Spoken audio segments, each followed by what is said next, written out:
இந்தியாவை மீட்கின்ற அரசியலை முன்னெடுத்து வெறுப்பு அரசியலுக்கு எதிரான பரப்புரை மேற்கொள்ள இருப்பதாக மார்க்சிஸ்ட் கம்யூனிஸ்ட் கட்சி வேட்பாளர்கள் சு. வெங்கடேசன், சச்சிதானந்தம் ஆகியோர் தெரிவித்தனர். தமிழ்நாட்டில் முதல்வர் மு.க. ஸ்டாலின் அவர்கள் தலைமையில் அமைந்திருக்கின்ற இந்தியா கூட்டணி 40 தொகுதியிலும் மாபெரும் வெற்றியை பெறும்.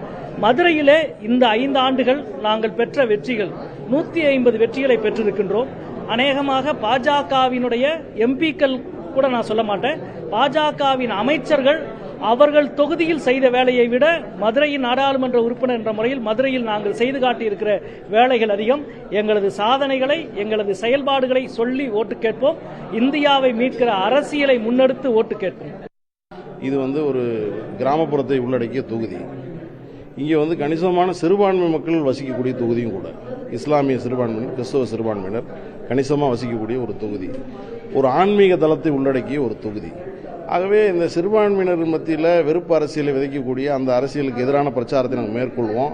மக்கள் ஒற்றுமையை வலியுறுத்துவோம். விவசாயிகளை பாதுகாப்போம் என்ற கோரிக்கையை நம்ம முன்வைப்போம். அதே மாதிரி ஆன்மீக தலங்களுக்கான ரயில் போக்குவரத்து வசதி உள்ளிட்ட இந்த பணிகளை செய்யணும்னு வலியுறுத்துவோம்.